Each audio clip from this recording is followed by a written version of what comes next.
Right.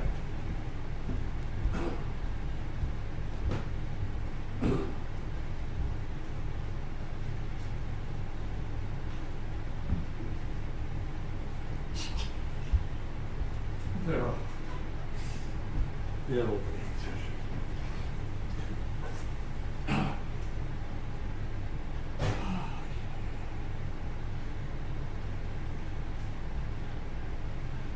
Oh, you're coming. Be careful. Oh, she just dropped a big turd.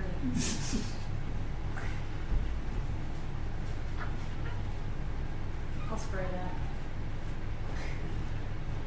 Yeah, you did that. Can't do this.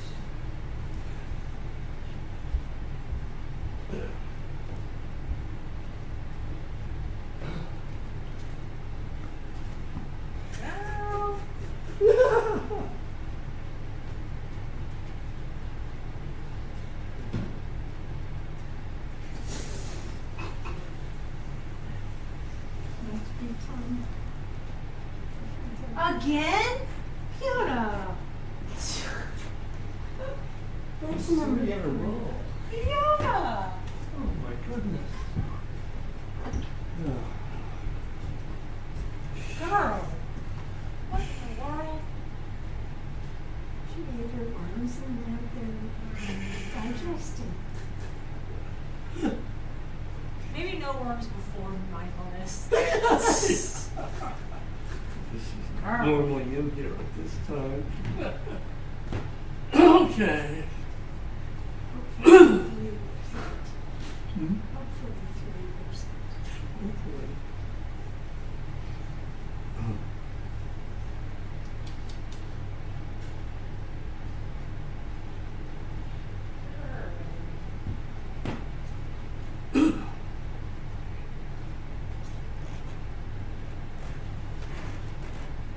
All righty.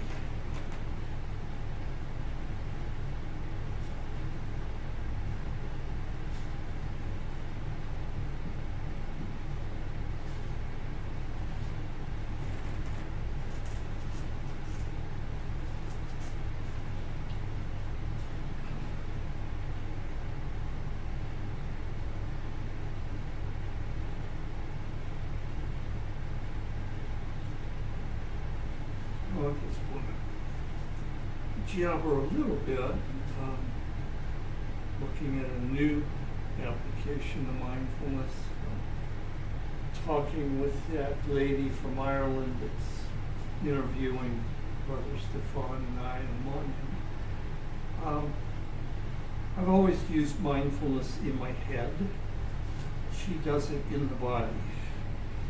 And I found it quite interesting, so I will just talk about that a little and also share some of my crazy that I work with here. So please, anybody just jump in or share your own. So, starting in elementary school, I decided I didn't want to be human. And that's when I took to Jesus and the disciples, because I'd read them and it's like, oh, they got something else. And ever since, I've always looked to get beyond the body. And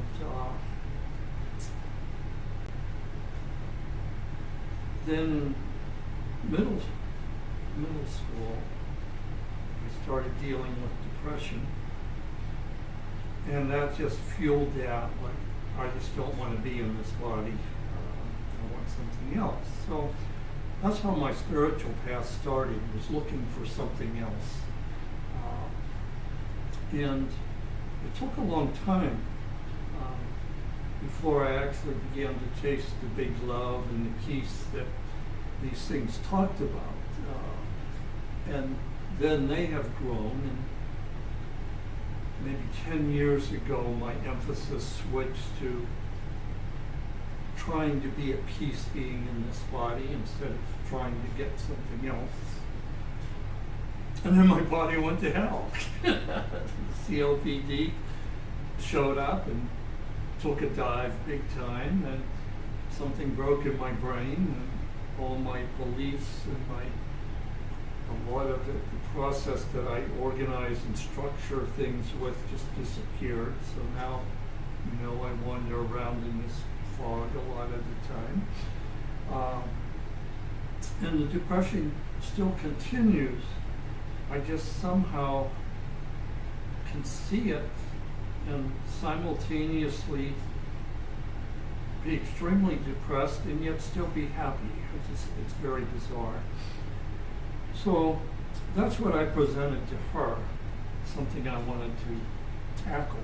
And, so her idea is, she speaks in mindfulness terms. She referenced Eckhart Tolle a lot. And all the basic things we've talked about here, that all these old patterns we built for protection at one time. They're not bad things or evil things. And all our words, it was new to me to bring it into the body.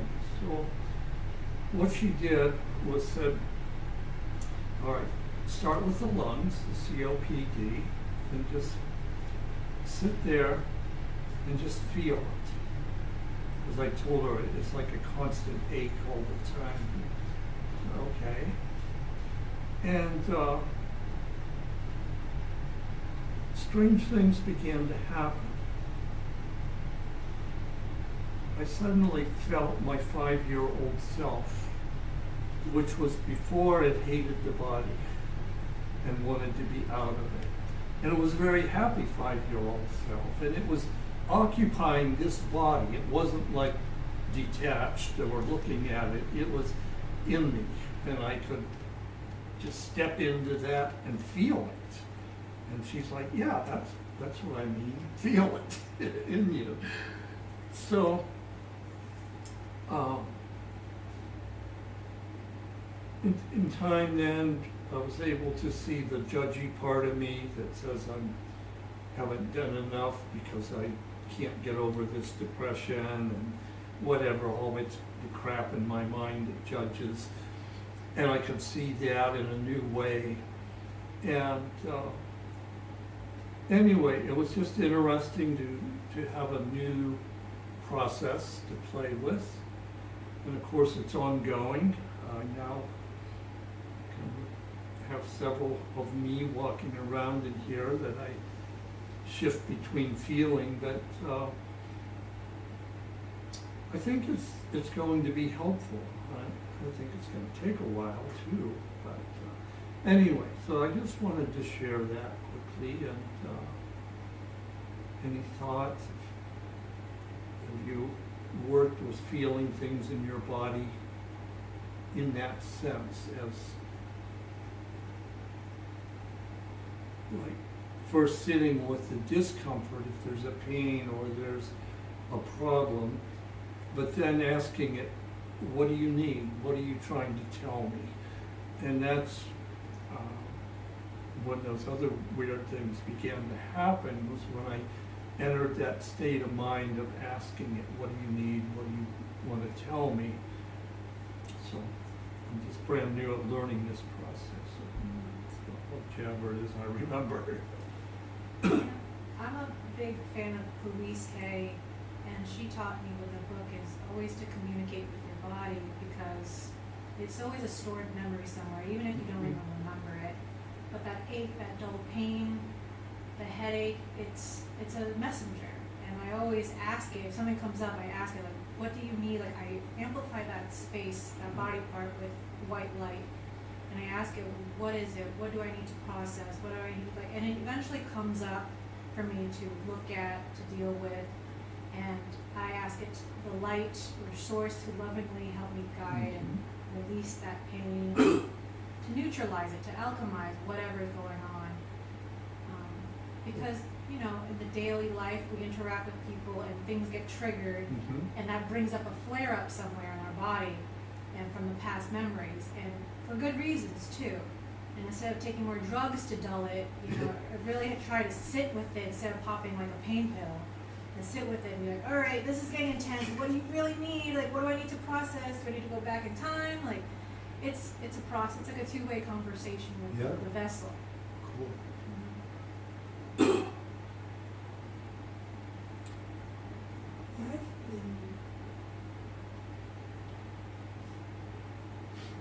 not in touch with my body for similar reasons what you talked about.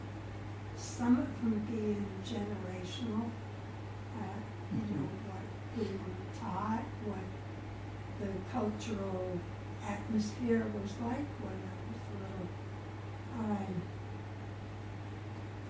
So I think as a young child I didn't even, you know, just, yeah, my body was how I got around. So, but at some point I got away from that. And didn't think anything of it. It seemed like that was the right thing. And the pain, the rheumatoid arthritis, whatever, started when I was around 30. And that's really where my spiritual path began, because the doctors couldn't do anything for me. They couldn't diagnose it at that point. It wasn't showing up, if they even thought to test for it. So I went to a man who called himself a psychic healer, and he was pretty much following Edgar Casey. So that was my path for many years until I moved to Colorado, and then I somehow wound up in a Hindu meditation center along with a bunch of psychics at a spiritual bookstore. So, mixed bag, but I never got back to my body. And people would start in spiritual areas, they're talking about embodiment, and I'm going, what are you talking about? You know, I don't get it. You know, I thought, I get it now. Now, how do I translate that? Still working on it. Yeah. Still trying to figure it out. Still trying to understand the pains and particularly the deformity.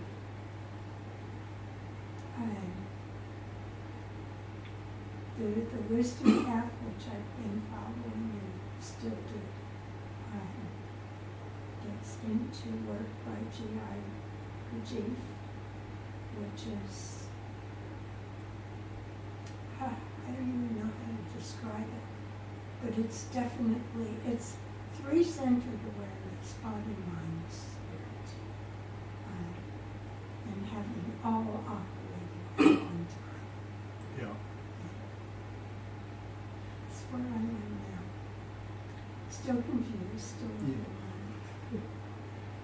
Still new now. Yeah. Just beginning to see, I mean, I've said in mindfulness that the body, emotions, and brain aren't really three separate things. They're three aspects of our human experience.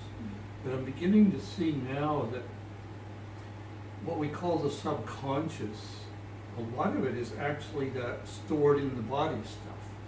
You know, we're not conscious that it's there at all. Mm-hmm.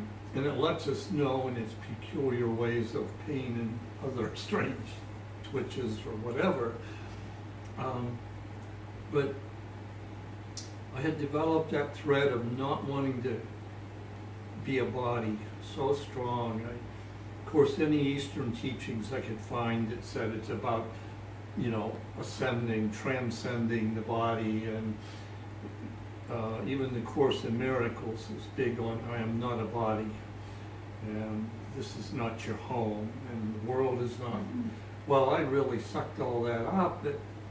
It built a very strong program in me, and now that program is afraid. Like, if I dare to come back to put attention on my body, I'm going to lose everything I gained spiritually, or it throws up all kinds of irrational fear.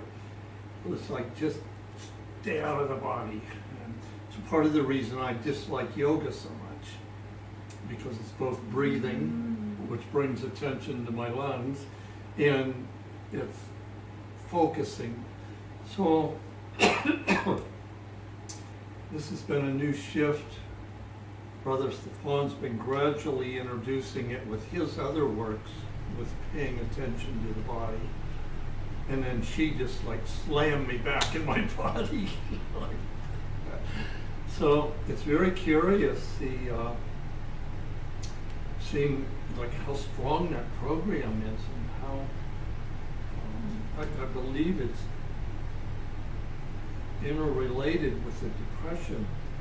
And I ask it, like, why do you want to be depressed? Why don't you just enjoy the body you got? And I can never like find it. It's slippery.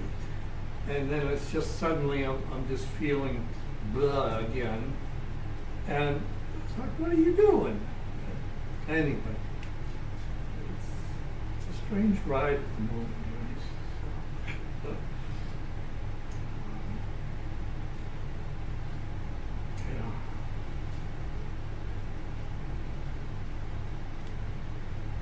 It's not black anymore, though. The depression is no longer black. It's just,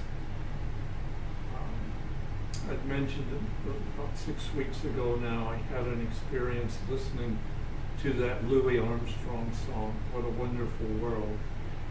And he introduced it, I don't think I shared this with you, Ann, but briefly. He introduced the song by saying, yeah, you look out there and it's an ugly old world, all them wars and violence and hate. He says, but if you look again, it's a wonderful world. There's so much beauty and joy. And then he goes into a song, It's a Wonderful World. Well, that did something just clicked, or it was like an experience of my own, seeing both. And I'd always been afraid of that abyss of depression, like, you know, that if I fell in it, then one of these days it would be the end. And my fear of it just dissolved. And then Spirit, being the kind and gentle, loving guide it is, said, all right, let me just drop you now to the bottom of that abyss, and you'll be walking there until this all gets sorted. It'll be there all the time. And that's what happened. So it's a dual vision now. I'm looking, feeling the depression, the ugly, and at the same time seeing the joy and the beauty. And it's always dual mode now. So, gee, thanks, Spirit. Yeah. And I can only count on my own past experiences that things have gotten transformed.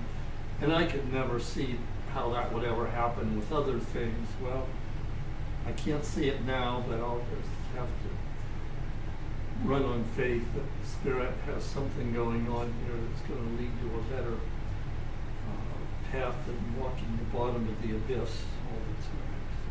So, anyway, just sharing, and thanks for letting me jabber.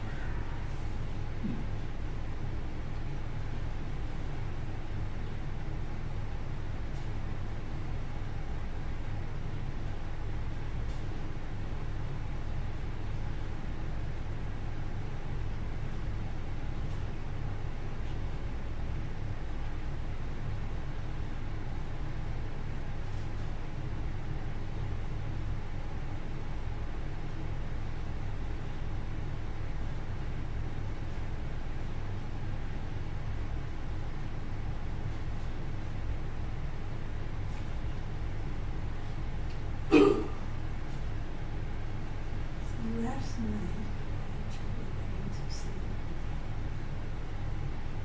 because the lower part of my back, including my tailbone, was like, I mean, bouncing me. That strong. It felt like it was being jumped around. any ideas what that could mean? Nobody here is jerking me around. So it would have to be me. And what am I doing? You know, I mean, does that just spark something in somebody?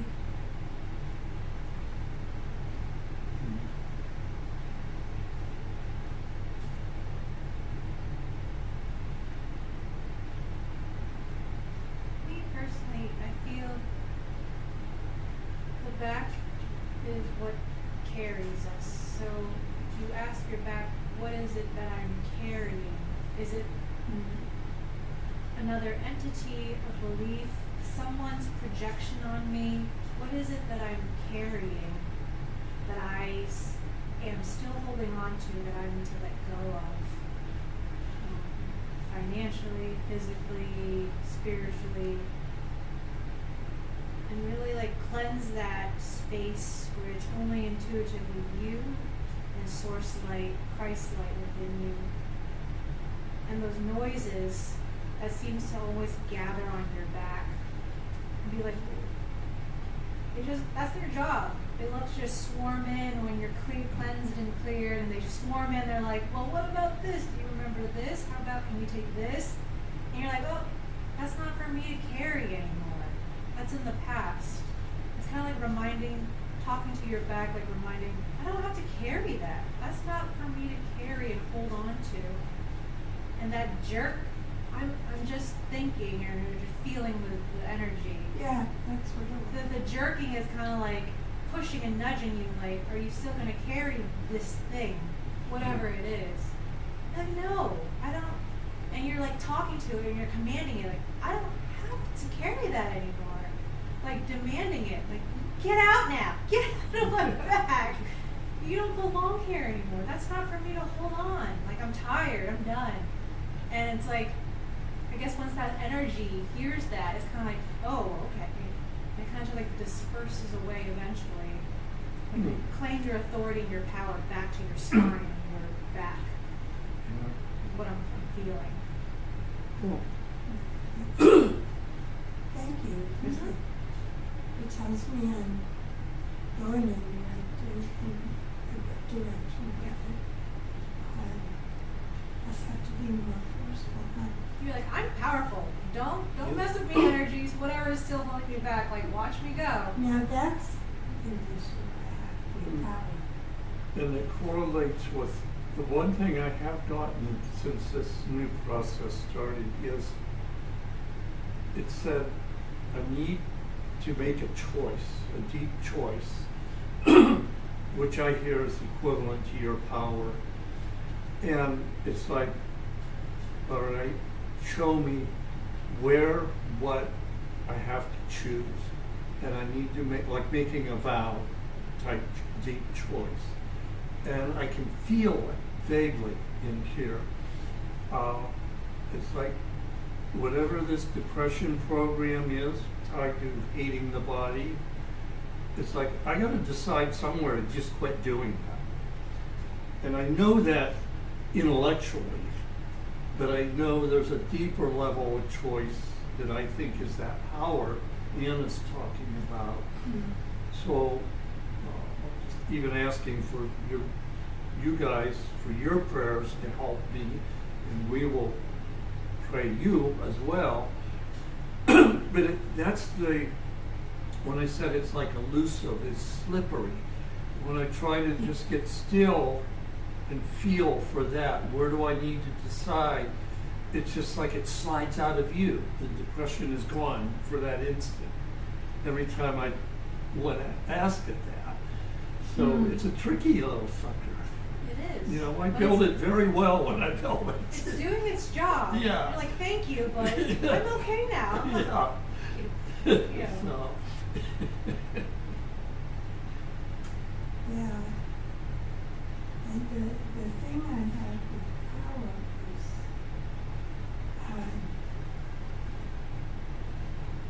is the power that comes from my real self surrender. Surrendering all the other things that I don't need anymore. There's that power. And if I'm using that power all well and good, I do not want to use ego power. Just a thought on that, and maybe Anna, you'll have some insight. I made these bad programs with my ego power. I may have to use it to choose differently at that level. Choose yes. But that is the power. Okay. I have to invoke the power of my will, personal will, and say, damn it, I know I made that program before, I don't want it anymore. I choose to let it go. So I am using, it feels like my personal ego power, because that's where the problem was built. It wasn't built in my spiritual truth self. It's like when you journey down to the abyss of darkness, that is also your darkness that you should not run away from. You should, I'm using the word should, actually. Yep. No, But just talk. to embody the darkness that was once created from you, and taking that darkness and wielding it to your own power. And I get what Sister Bree is saying, where there's power in letting go and surrendering, and there's also power in wielding that ego, that will, that darkness within you, because that's also part of you, and claiming that stake and that authority, and you're like, no, you know. And so it's a balance of light and darkness together, which is you. Just making friend of that abyss, that darkness within you. Because sometimes it's like that really, we were talking about our inner ego, which is like sometimes a really rabid, angry dog, or you have the power to make into a tiny little puppy too. Yeah, that's a good analogy.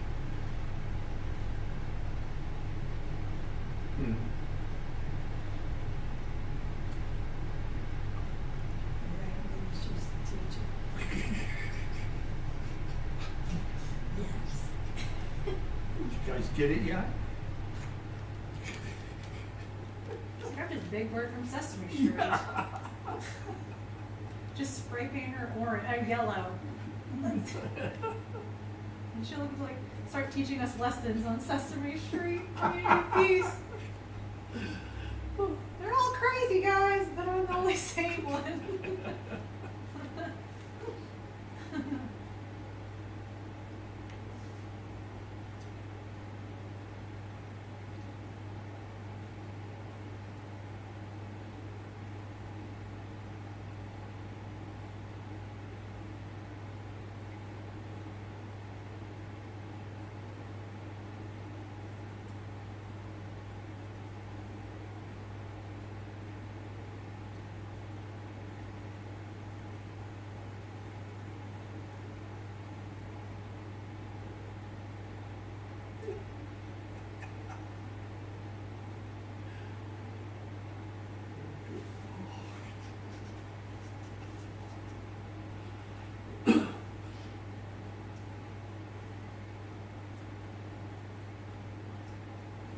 Do that exorcist thing so well, spin her head around backwards, you know?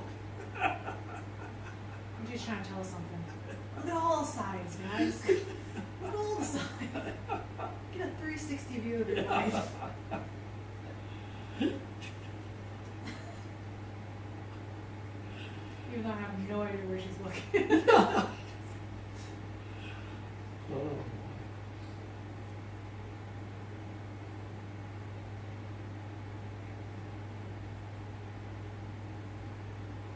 I can feel my own fear of that power.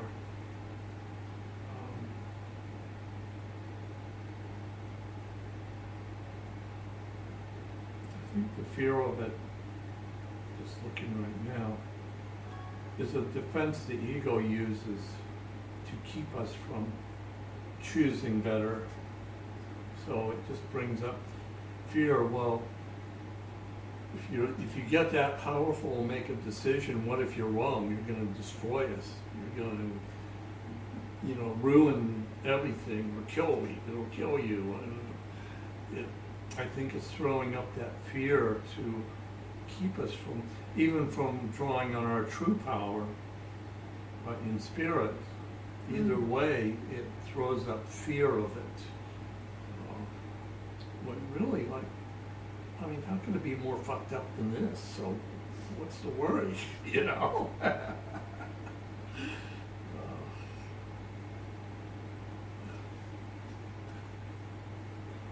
have that much power, I think it's a responsibility we have to go along with it.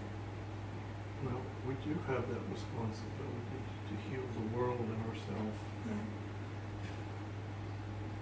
And the ego does not like that either, taking on that responsibility.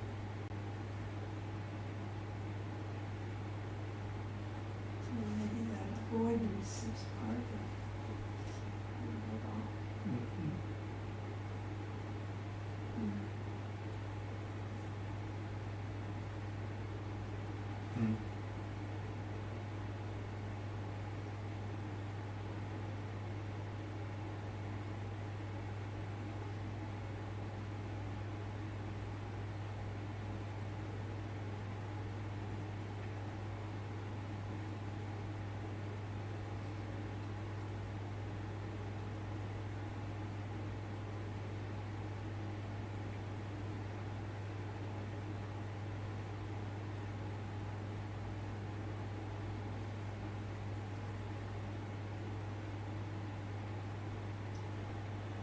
Well, no, she's surprising taken now.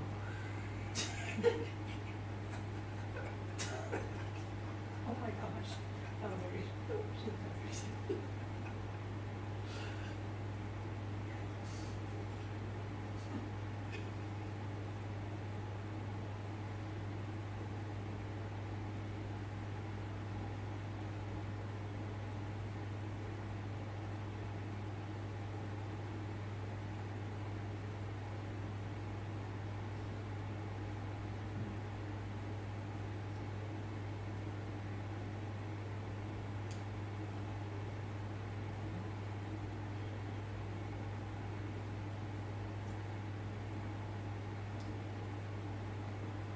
say, at least it never gets boring.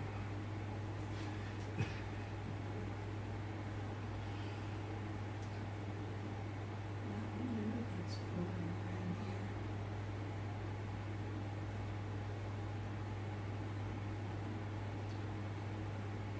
It's never boring when you're chicken. Right, Fiona?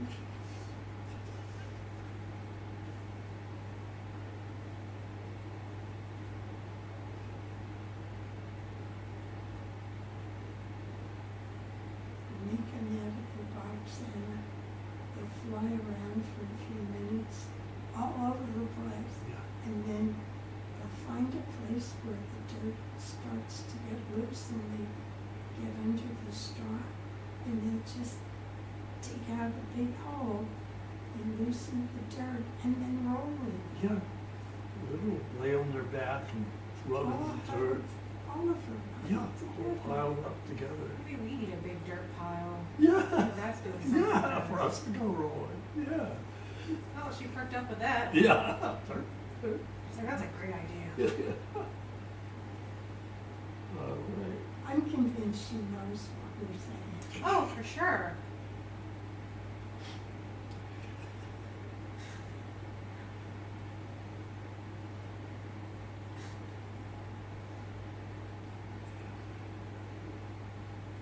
She's just transformed so much. I just remember Josh holding her like a limp dead chicken. I know.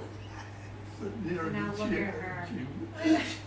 She just drops dead. Like, now look. Oh, look at her. She rises. Yeah. She rises. Oh, wow. There you go. 1 foot. Earlier, we were busy, but one of the things she does every once in a while is she comes over here and she pecks at the beads on the bells and rings the bells. Yeah. Wake up, you people. She did that a couple of times. She did that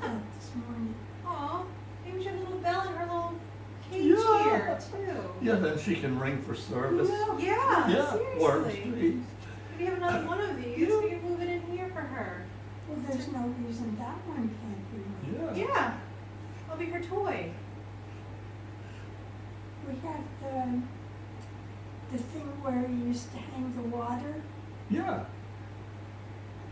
The cord that's running through there, I can hang it on that cord. Yeah. Yeah, it's still there. Okay. Let's hang some musical instruments for her. Would you like that? Worms, Yeah. please. Ding, ding, ding, ding, ding. Yeah. Would you Pick like up my the boot, bells? please. Yeah. Ding, ding, ding, ding, ding. Would you like the bells and the beads in your cage? Did you say sure? Did you say? She hears it. Mm-hmm. They have very good hearing. She does. She really has good hearing.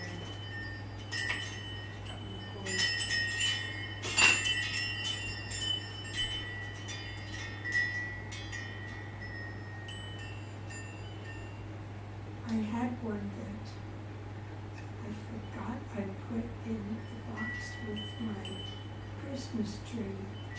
And it wound up going to Goodwill Mm. or Art or one of those places. Because I would have brought it here. It was layers of copper to make a Christmas tree, and then all the beads on it and the bells. Aw. It was all on this Christmas tree. Aw. And I had a place right outside my entrance that I used to hang. Man, her neck is What like, are you it's right here. What are you doing? Are you dancing?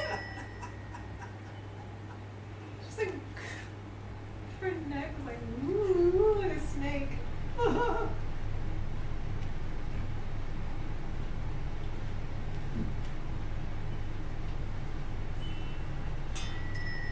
So Big Bob was in the run on that door to the roost. So you asked about snakes coming in the run. Okay. Yes. He was up on the door when I opened the door. He just fell at my feet. Surprise. Wow. So that's why I've made, I call it the 30-second rule. That's how long we have before a predator can take out one of our, 30-second rule. Yes. Got it. because that day he got Ratty, it was that fast. If Mhm. I wouldn't have been standing right there, Ratty would have been dead. He ate him the next day anyway, but the point being with our chickens, Yeah. whether it's a hawk coming down out of the sky or a Yeah. snake coming in, Okay. you've got to be that present, I because feel you've like only that's got like- 30 seconds. Reflection of your own like internal like teachings, where you're like in between wanting to be with nature, but Mhm. also respecting Yes, the nature, the course of nature. it's too. real nature. Yeah, within Yeah. you too. Yeah, oh yes. But, That's cool. yeah, so many years of la thinking about nature, so loving, if you just keep your peace, nature will be nice and kind, and Right. I did that for a long time. Right. Yeah.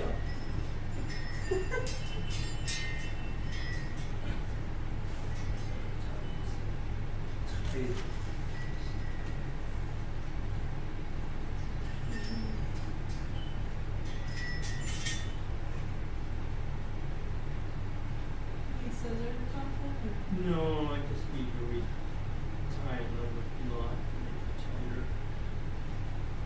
Ooh, a new play toy! How exciting!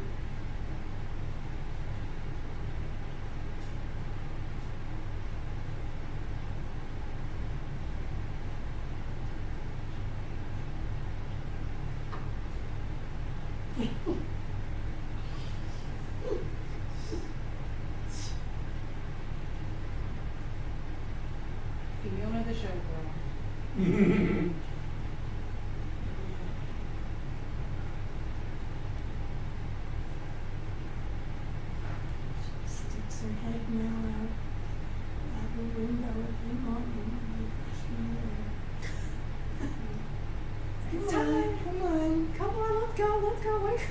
wanna brush my hair too. Huh. You get your hair brushed.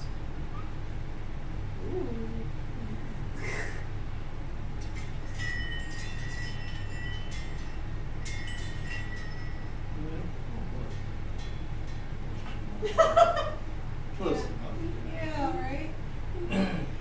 Let's see how this goes. Be a good or bad idea. Yeah.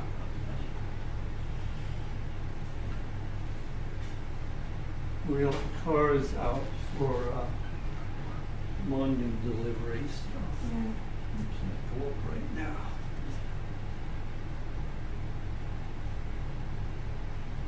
You guys can take my car, you know, to go up and I down. forget about it.